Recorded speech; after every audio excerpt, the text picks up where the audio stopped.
Okay, so AirPods, Brandin Podziemski is with the USA select team, scrimmaging with Team USA ahead of their Olympic run this month.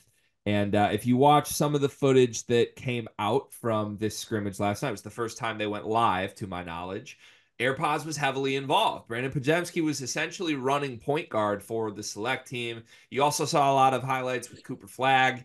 We talked about that a little bit last night on the full episode on Monday with Brian Ralph. But like all of the highlights that involve Cooper Flagg come from AirPods like penetrating through Devin Booker and Steph Curry and throwing no look passes to Cooper Flagg above Anthony Davis and Bam Adebayo. He looks really, really good. We know AirPods is really, really good. The Warriors know AirPods is really, really good. That's why they didn't throw money at Klay Thompson. And Brandin Podziemski is probably going to start for Golden State next to Steph Curry this year. And they feel good about that. They feel like they can stay contenders with Brandin Podziemski playing. We are talking about him today because Ant Wright had a tweet. Friend of the show, Ant Wright. We love Ant Wright. Took a screenshot of the basketball reference page from Illinois' team. What year was this? This must have been 2021. 20, 22, 22. 22, 22. It's literally just the roster with like sorted by points per game. I'm gonna read you the names one by one here, Riley. Kofi Coburn, 20 points. Alfonso Plummer, 14 points. Trent Frazier, 11 points. Jacob Grandison, 9 points. Coleman Hawkins, 5 points. Andre Curbelo, 7 points. DeMonte Williams, 3 points. RJ Melendez, 3 points. Omar Payne, 1 point. Luke Goody, 2 points. Benjamin Bosmans Verdonk, 1 point. Brandin Podziemski, 1 point per game. He was 12th on that team when sorting by statistical impact from a scoring perspective. Ant Wright screenshotted that and said, "This is crazy to look at." He did that last night as all these clips of Pods playing great at the select team scrimmage came out. And then Pods himself, Brandin Podziemski, quote tweeted it and said, quote, "Crazy how the truth will always find its way out." Shrug. Riley Davis, this is the most Sleepers Media, intrinsically Sleepers video we've ever done. I'm happy to be here with you breaking this down. What does this mean? What does Pod's tweet mean?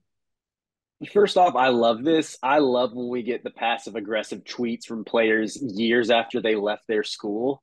Just incredible midsummer content from AirPods. We appreciate you. I think initially I forgot that he was on this one and not the one with Desumu because I was gonna say like you had a first team All American in the backcourt. How much are you really like? How upset can you really be? But then looking at this team, I mean, I know when y'all had Coleman on the show, he gassed up Trent Frazier as one of the best players in Illinois history. I think that was seemed to be a recurring theme throughout that interview. Was his he had this high praise for Trent Frazier, and even me as an outside spectator, someone who watched Illinois a decent amount, but not every game. Every time I watched Trent Frazier play, it felt like he was just draining big shots, especially just knocking down tough threes off the dribble to where I'm kind of surprised he was a 32% shooter, 11 point per game guy, as opposed to like I would have thought he was closer to 14, 15. And who's the other? Oh, Alfonso Plummer. Really efficient shooter that year, but you look at Illinois, that team finished 20th on KenPom, 4 seed of the tournament, got knocked out by Houston in the round of 32 in a game that wasn't particularly close. Maybe it would have helped to give the 6'6" wingish type player in Podziemski more of a shot. Maybe. But So wasn't he also pretty bad that year when he did get his opportunity? yeah, that's the thing that's kind of lost here, right? I mean, I also no, like he wasn't bad, but um pulled up the totals. Like he only played 69 minutes the entire season. 8 for 19 from the floor, 3 for 13 from three. So he certainly didn't shoot it well in limited opportunities from three. Look, it is one of those things where like I think you have to be given chances to even draw conclusions on if you're good or bad. And I would say he wasn't, right? He got zero opportunity that year to show if he was better than any of these guys above him. My issue is just this, and I rarely do this. Like, I rarely come out and just straight up defend a coach or a team or a program beyond the players. Normally, I'm very pro player. Like, this guy's better, he should play. Let the young bulls rock. With that said, I don't think freshman Brandin Podziemski was better than Alfonso Plummer and Trent Frazier. Those guys were awesome. Like, now Alfonso Plummer is not like an NBA superstar that is gonna be remembered as some killing college scorer. He shot 41% from three on 7 attempts per game. Like Yeah, that's insane. the entire model of this team was we're gonna surround Kofi Coburn with knockdown shooters and no one's gonna be able to deal with it. And it worked. Alfonso Plummer was the biggest reason why. He was the highest volume knockdown guy they had. Trent Frazier only shot 33% from three that year, but Trent Frazier was one of the best perimeter defenders in the country and a complete lockdown guy who essentially played like hybrid point guard for this team sometimes when Curbelo was losing his mind.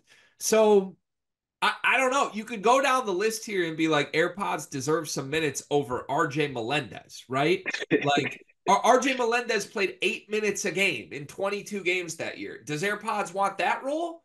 Because it could have happened. But, like, what are we griping about? This team, Riley, was awesome. They won the I Big mean, Ten. yeah. Yeah, I guess I kind of overlooked that when I just zeroed in on them losing to Houston in the tournament. Maybe you give pods like Demonte Williams his minutes. I know he shot. Remember that year before with the IO team when he shot like 50 over 50% from three? He only shot 32% that year. Maybe there's your cause for it, but yeah, I don't know. I think I'm still more on your side, even though I love the move from pods to just be petty and bring it up. I mean, I'm always pro pettiness. You know this. Like, I'm game for it. Let's get conflicty. But like, it feels to me like Pods has all this resentment, and Pods' family has all this resentment towards the Illinois program for the way he was handled. And I just don't see that at all. Like, I think there was a bunch of good players on this team. Like, even I get like Curbelo flamed out and was awful in a head case, but like freshman Curbelo was so promising. I don't think anybody had a dispute that Curbelo was ahead of Pods in the order. And at that point, there's already three little guards that are ahead of you. Like, you're a point guard. What do you want to do? Play out of position at the three in Coleman Hawkins bench minutes? Like, I don't know. Some players just aren't willing to do the like be patient route. And I understand it. Like Pods is clearly good enough. He didn't necessarily need to be patient and he bet on himself and he went to Santa Clara and he was incredible. And now he's with the Warriors and he was a first round pick and he's going to start in the NBA in year two. That's awesome. But it also doesn't mean like it wouldn't have ever happened at Illinois. Like if he just waited a year, he probably steps into the role that Trent Frazier and Alfonso Plummer were departing. And he probably looks great the same way Marcus Damask looked great in 1 year at Illinois. And we're not doing this dance of pettiness, you know? Yeah, even okay, this is I see your points. I agree with you. I think he could have blown up at Illinois had he stayed. The the counterpoint I'm gonna put this I'm gonna put this on him as well, beyond just like him being patient. He got to Santa Clara and showed up with braids, and I don't know if it would have made a difference, but had he shown up to Illinois his freshman year with braids, maybe that was like the key to his power. Yeah. I mean, Maybe he just needed to.